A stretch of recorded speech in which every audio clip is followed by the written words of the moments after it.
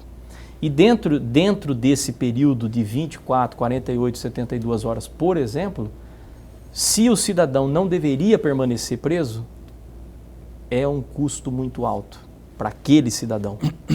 Então a audiência de custódia ela trouxe uma agilidade maior, porque o judiciário, o cidadão é apresentado para o juiz e numa análise imediata da prova e dos fatos que estão ali apresentados, o magistrado tem condições de tomar uma decisão não subjetiva, mas dentro de critérios objetivos, se aquele cidadão deve ou não permanecer preso. Então eu vejo como uma ferramenta que veio melhorar ainda mais essa efetividade da pena e do poder e da atuação do poder judiciário. O senhor acha mesmo, você vê para melhor, mesmo quando o cara... Porque eu fico indignado, a gente como... Aí entra cidadão, né? Quando o cara realmente, você sabe que ele aprontou, que ele roubou, que ele traficou, que ele bateu, que ele estuprou, e aí numa conversa ali com o juiz olhando nos olhos, o cara chora, o cara fala que tem filho, que não sei o que, não sei o que, não sei o que. E é solto, ele sai zombando na cara da justiça. É difícil porque quando você coloca assim, generalizando, a gente não tem como opinar, mas é muito difícil um magistrado conceder, e eu posso dizer com 100% de certeza, conceder uma liberdade provisória para crimes como, por exemplo, um latrocínio, um estupro ou qualquer coisa desse tipo. É raro, isso eu posso afirmar que não deve acontecer e não acontece. Agora, colocar o cidadão em liberdade ou aplicar medidas que sejam diferentes da restrição de liberdade é um instrumento democrático, legal e que precisa ser utilizado porque, né, há crimes e crimes. Entendi. Né? Há infrações e infrações. Legalidade eu nem questiono, legalidade existe, né? Senão eles nem colocariam. Só o instrumento, a ferramenta chamada audiência de custódia que eu coloquei aqui para o senhor avaliar. Lorenberg. Presidente, em 2020, a AMAN chegou a elogiar o juiz de garantia, mas alertou que não havia como cumprir aquele prazo. Hoje, depois de um certo tempo, que foi defendido, que foi aprovado a lei, o juiz de garantia, na opinião do senhor, o que foi feito para garantir, nesse período todo, o que foi feito na prática, porque houve uma paralisação, mas o que foi feito nesse período para viabilizar, para garantir a existência desse juiz de garantias? Professor, na ocasião que nós fizemos esse artigo, também foi emitida uma opinião a respeito da figura do juiz de garantias que foi aprovada e que entrou no cenário jurídico naquele momento. E quando eu disse e alertei que não havia estrutura para o Poder Judiciário a nível de Brasil para aplicar o juiz de garantias, era porque, de fato, não havia e não há até hoje.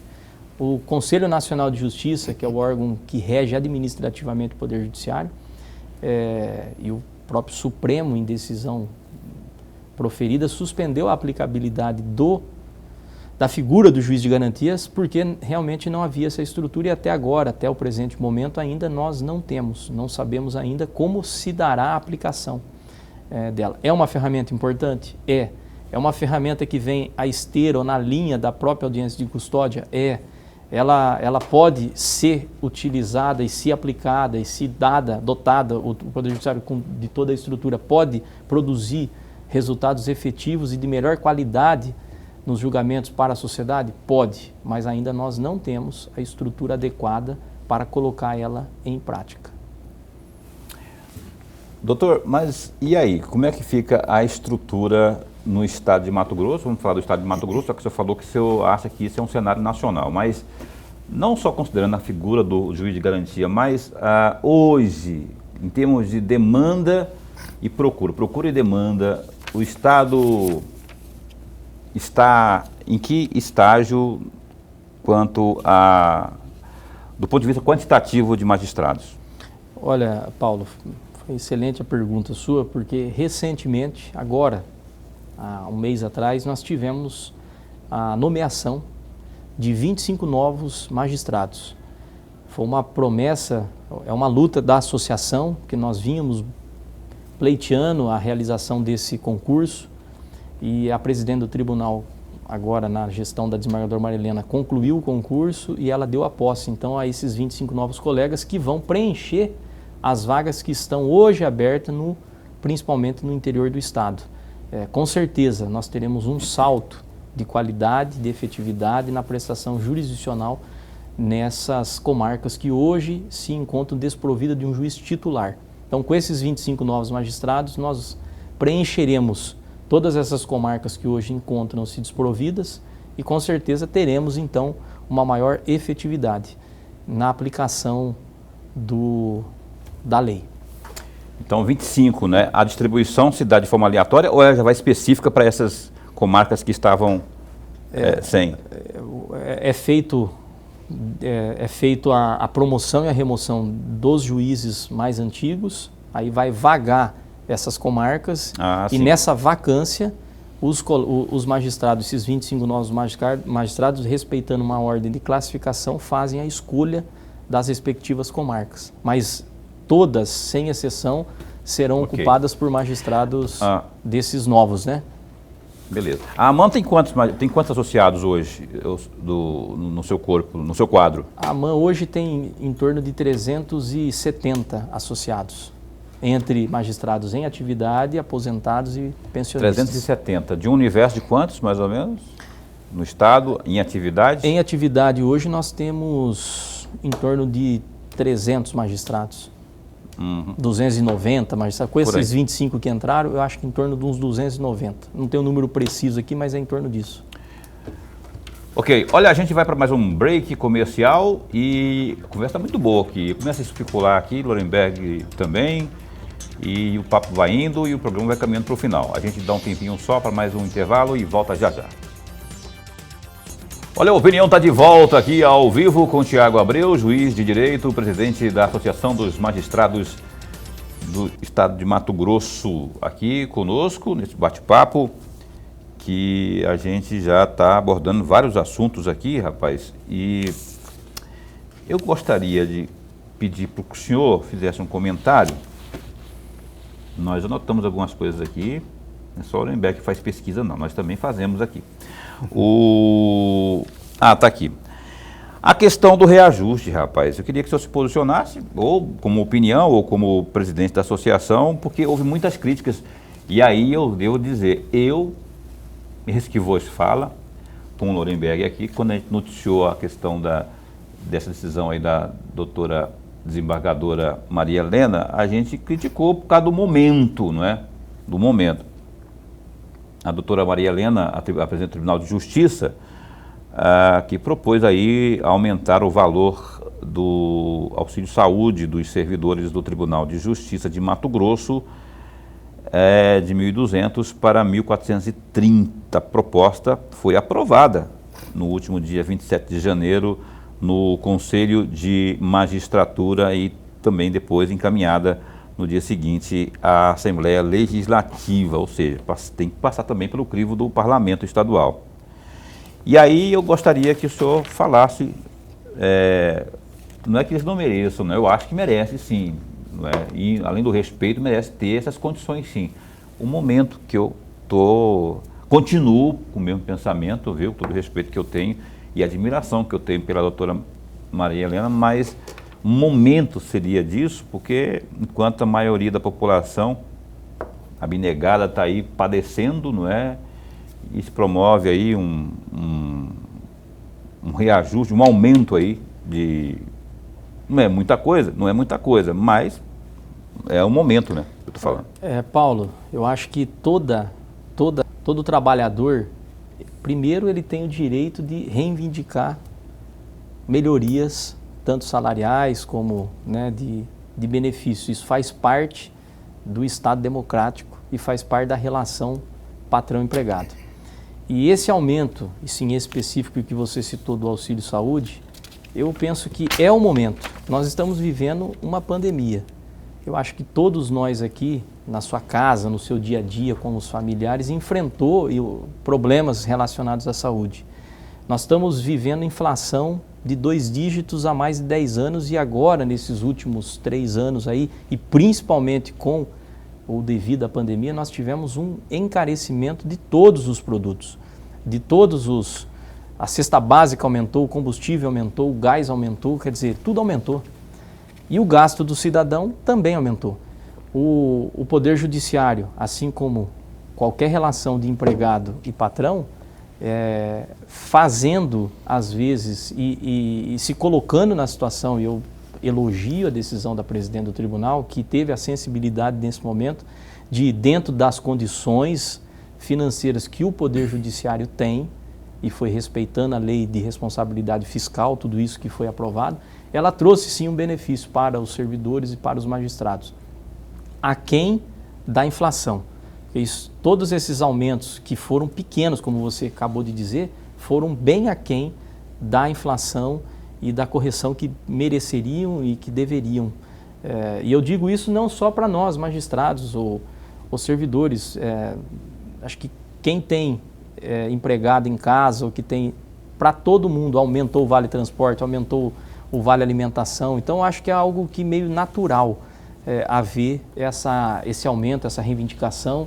E elogio a decisão da presidente do tribunal, que teve coragem de, nesse momento de pandemia, olhar para o servidor, olhar para o magistrado e fazer dentro do orçamento e dentro da responsabilidade fiscal esse aumento, que foi pequeno, mas com certeza ajudou e vem ajudando todas as famílias de servidores e magistrados do estado de Mato Grosso. Lorenberg. Presidente, eu vou pegar a carta que o senhor deu no dia 25 de novembro de 2018.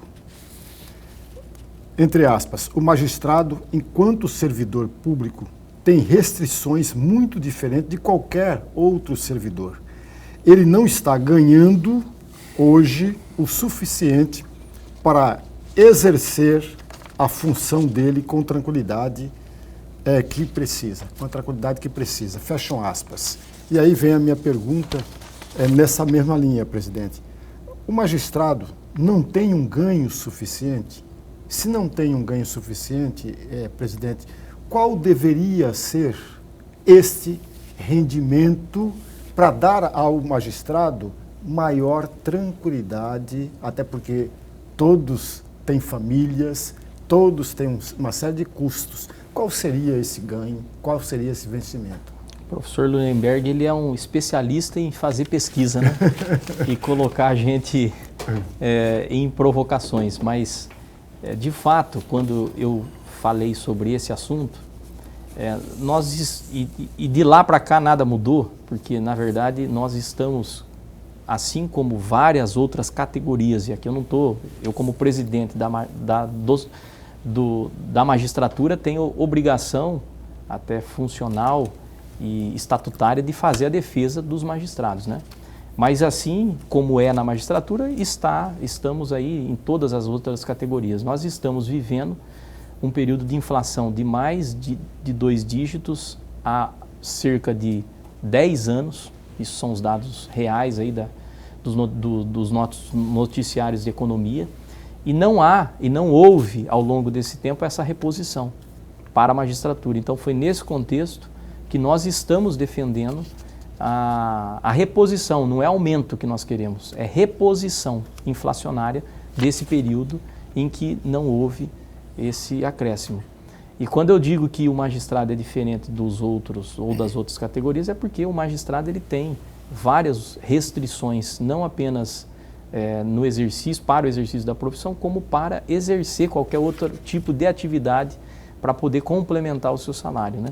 Então, por esse e outros motivos é que a gente fez essa defesa e continua fazendo. Assim como todas as outras categorias devem e podem fazer a busca por uma melhoria da sua condição salarial. Doutor Tiago, no começo do programa de hoje, eu até perguntei na situação, nesse tempo de pandemia, e eu vi, rapaz, que o senhor, enquanto presidente da AMAN, andou repudiando aí alguns apontamentos, algumas críticas aí quanto ao teletrabalho. por parte dos magistrados ante ao cenário preocupante que a gente viveu e ainda vive. Nesse momento, você ouviu que eu noticiei aqui, repercutindo o Gazeta Digital, que nas últimas 24 horas tivemos 16 mortes aí. Nós também noticiamos aqui, agora há pouco, esse patamar aí das UTIs, na faixa dos 60 e poucos %, não é? Hoje, o teletrabalho, ele é essencial, ele é primordial no que diz respeito à prevenção da pandemia? Paulo, eu creio que não só o Poder Judiciário, como os outros órgãos públicos, ao trabalharem, ao determinarem, e não são todos que podem, mas o Poder Judiciário, nesse caso, contribuiu e muito com a prevenção da doença. A gente sabe que a pandemia, ela ganhou projeção e ganha projeção com o contágio. Então, tudo que a gente puder fazer para colocar máscara e diminuir o contágio, óbvio que vai contribuir. Mas no caso nosso específico, e essa crítica que você falou e essa nota de repúdio que nós emitimos foi pelo fato de se generalizar. Houve generalizações, né? O que a gente não pode aceitar. O Poder Judiciário vem prestando serviço, em nenhum momento esteve fechado. Todo cidadão que precisou do Poder Judiciário ao longo de todo o período da pandemia esteve sendo atendido, né, através do atendimento remoto, mas ele funciona porque nós temos hoje, como eu disse no início do programa, praticamente 100% do Poder Judiciário de maneira eletrônica. Isso é uma facilidade. Hoje o advogado ele pode peticionar do escritório dele, ele pode fazer uma audiência do escritório dele, a parte pode ser ouvida a testemunha pode ser ouvida aonde ela mora, não precisa mais se deslocar. Então nós tivemos ferramentas, a evolução tecnológica permitiu que a gente tenha dado um salto de qualidade, de rapidez e de custo, porque diminuiu o custo para todos, né? Então eu vejo assim, foi nesse sentido, houve uma crítica e uma nota de repúdio pela generalização que foi colocada num artigo especificamente aí de algumas pessoas que fizeram algumas críticas assim generalizadas e infundadas, né?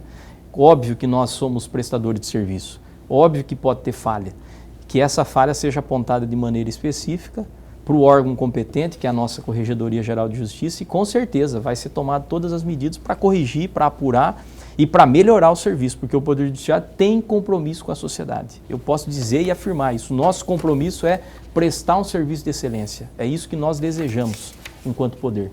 E não está paralisado, de fato, o Poder Judiciário no estado de Mato Grosso, por conta da pandemia e todas as questões de ordem sanitárias. Lorenberg. Presidente, de acordo com o site Só Política, do dia 5/12 de 2019, a AMAN se posicionou contra qualquer ato normativo que busque regular a utilização pelos magistrados das redes sociais. E aí vem a minha pergunta. O senhor poderia, na verdade não é pergunta, é um pedido, o senhor poderia fazer um comentário especificamente desse assunto? Essa nota, ou essa situação ocorreu num momento em que o nosso Conselho Nacional de Justiça estava editando uma normativa a nível federal, ou seja, que se aplicaria para todos os magistrados, restringindo a utilização dos meios de comunicação, né? Algo assim inconcebível dentro do Estado democrático, dentro de um país, dentro de um momento, né, que nós estamos vivendo um momento hoje que praticamente 100% da mídia ou do acesso da população a vários serviços públicos se dá através, né, dos aplicativos, né? Hoje praticamente a nossa vida está alicerçada nesse sentido. Cercear ou vedar que o magistrado se utilize disso é algo que a gente não poderia concordar e de fato não concorda. Há e deve haver comedimento, deve haver uma certa... o magistrado tem que ter um cuidado para utilizar todos esses meios, mas ele deve usar, até porque é através desses meios que a gente consegue chegar, muitas vezes, na comunicação e na população. Nós temos hoje o Tribunal de Justiça, tem a rádio, tem a TV, o Poder Judiciário Nacional tem a TV Justiça. Isso daí, quanto tem contribuído e contribui com o fortalecimento da democracia brasileira. Então, foi nesse cenário de uma eventual mordaça que nós se posicionamos contra, para permitir que o magistrado tenha acesso, mas óbvio, com comedimento. Falar em mordaça, aí é opinião mesmo que eu gostaria, e que esteja bem à vontade o senhor para se manifestar a respeito, que o senhor comentasse sobre o passaporte sanitário, esse passaporte que está sendo discutido aí, o Poder Judiciário não lançou mão dele, não é? Aqui pelo menos que eu saiba, né? Aqui em Mato Grosso, que eu saiba, a Defensoria Pública, pelo que disse aqui o seu defensor-geral, aqui nessa bancada, tem exigido, não é, a carteirinha lá para o pessoal que ter acesso. Mas eu queria a opinião do senhor. O senhor concordaria se isso viesse a ser uma exigência nos órgãos do Poder Judiciário? Olha, Paulo, é um tema bem controvertido, né? Porque, na verdade, se por um lado nós estamos habituados, eu falo todo brasileiro, todo cidadão, habituado à vacina, a tomar vacina desde criança, a gente vem tomando vacina e cumpre uma cartela, né? Um protocolo para isso, eu acho que com certeza é importante. Mas ao mesmo tempo você transformar isso numa obrigatoriedade ou gerar restrições ou punições por conta do cidadão tomar ou não a vacina, aí é uma situação já mais delicada e que eu acho que deve ser avaliada caso a caso, né? Que a vacina é eficaz, que ela produziu um efeito de diminuição, porque ela não acabou, né? As pessoas com 2 doses de vacina têm ainda se acometido da Covid, mas que ela diminuiu o impacto da doença, com certeza está claro. Então, eu sou defensor de que deve haver sim o controle sanitário, deve haver a vacinação, o Estado brasileiro deve fornecer o acesso dessa vacina a todos, mas a gente criar restrições ou punições por aquele que eventualmente deixou de se vacinar, eu acho que aí já é um outro tema, um outro assunto, e eu não sou partidário de que deve haver. Caso a caso, tem que ser analisado caso a caso para que haja uma punição, uma restrição de entrada no lugar de trabalho, enfim. Ok, a gente tem que caminhar para o final aqui, aliás, a gente está no final já. Antes do final, eu gostaria de dar uma pincelada também no assunto aqui, e outra vez, esteja bem à vontade para comentá-lo, lembra que eu falei agora há pouco, abordei a questão do auxílio saúde e tal, os servidores também. Aliás, os servidores do Poder Judiciário cruzaram os braços por conta disso. Eles estão reivindicando aí, já estiveram reunidos já com a doutora Maria Helena Povas, eles paralisaram atividades e a classe está reivindicando aí que o valor do auxílio dos servidores seja de 10% do subsídio destinado a juiz substituto e além de melhoria salarial e tudo mais para os cargos, níveis e classes de enquadramento. Como que o senhor vê essa manifestação aí? Eu acho justo que eles também tenham, né?